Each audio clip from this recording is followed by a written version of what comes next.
मानते हैं, जैसा आपने एक स्टोरी भी शेयर किया 25 साल पहले आपके पास एक किरदार आया था और अब फाइनली जो है संत तुकाराम के किरदार में आप नजर आने वाले, क्या सोच रहे थे आप जब आपको कॉल किया गया? और थोड़ा सा बताइए कि क्या क्या प्रिपरेशन करनी पड़ी? एक तो बहुत ही मैं खुद को नसीबवान मानता हूँ, क्योंकि एक ही किरदार आपके पास अगर 4-5 बार आ जाए तो ऐसा लगता है कि कुछ तो एक कनेक्शन है।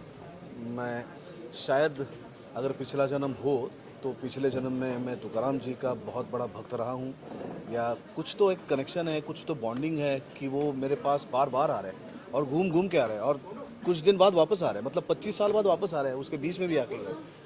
लेकिन जब आदित्य ने फ़ोन किया और इस किरदार के बारे में बताया तो मैं बोला ना कहने का तो सवाल ही नहीं, बट हम लोग झगड़ रहे थे डेट्स के ऊपर, वो भी फाइनली सॉल्व हो गए और ये किरदार हो गया।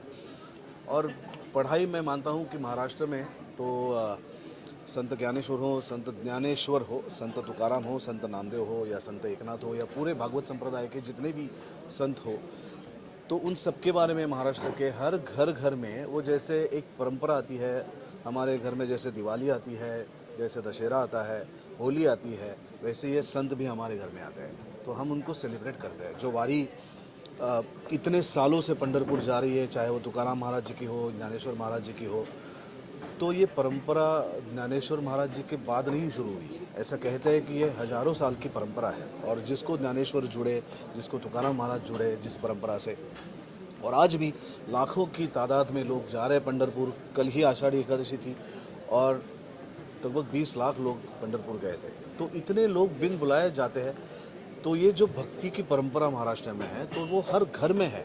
ज्ञानेश्वर तुकाराम, इनका नाम हर घर के डीएनए में है।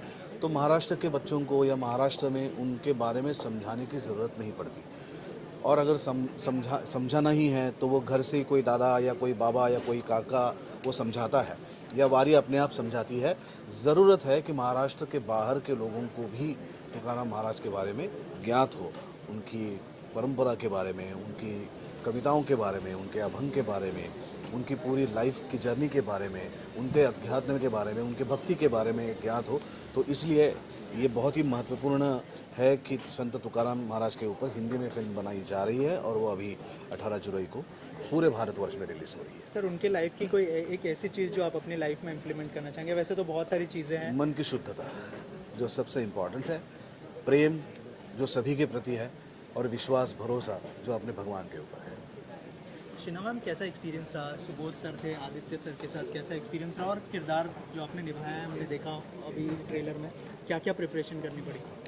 अवली को सबसे पहले तो मैंने समझने की कोशिश की, तो मेरे पास जो स्क्रिप्ट थे और डायरेक्टर का जो विज़न था, जो इंस्ट्रक्शन था, वो मैंने फॉलो करने की कोशिश की। तो जितना भी मैं रिसर्च कर सकती थी, मैं बिलीव करती हूँ, जैसे सुबोध जी हैं वो बिलीव करते हैं कि वो सोल पकड़ ले और वो घुस जाते हैं। और 90 फिल्म्स की है, मैंने 9 फिल्म्स की है तो मुझे बहुत रिसर्च करना पड़ा और मैंने बहुत चीज़ें पढ़ी, और जो मराठी फिल्म में थी वो भी देखी, और उसके बाद में जो स्क्रिप्ट में जो भी चीज़ मुझे मिली, मैंने कोशिश की कि मैं उसे अपने सेट पे मैं एक तरीके से एक खुली किताब की तरह अपने डायरेक्टर के लिए रहूं और अपना 100% स्टोरी, स्क्रिप्ट और कैरेक्टर को दूं। तो बहुत ही एक सोलफुल जर्नी थी मेरे लिए, बहुत ही अमेजिंग एक्सपीरियंस था सुबोध जी के साथ काम करके। जैसे मैंने बताया, बहुत चीज़ें सीखने को मिली और बहुत सपोर्ट और गाइडेंस मिला इनसे, और मैं बहुत क्वेश्चंस पूछती थी इनको, और हर तरीके से एक मास्टर क्लास मेरे लिए था इनके साथ काम करके।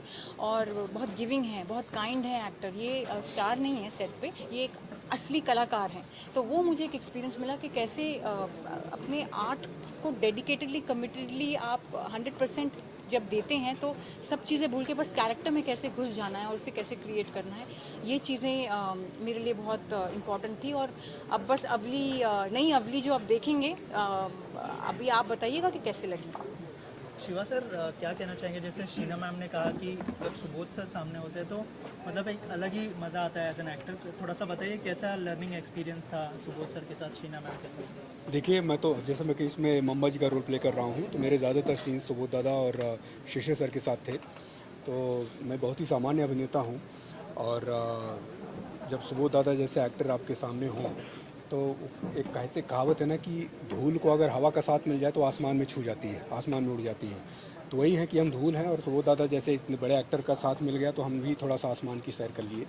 तो अच्छा अनुभव था, सभी के साथ काम करने का बहुत अच्छा अनुभव था। सर इतनी बड़ी बात कही है, क्या कहना चाहेंगे और ऑडियंस को क्या अपील करना चाहेंगे सर फिल्म के बारे में? ये दोनों ही बहुत ही खूबसूरत कलाकार हैं, शिवा और शीना दोनों ही। और जैसा मैंने कहा कि पूरे भारतवर्ष के लोगों ने आके इस फिल्म को बनाया, भारत के एक बहुत बड़े संत के ऊपर जिनका नाम है संत तुकाराम महाराज।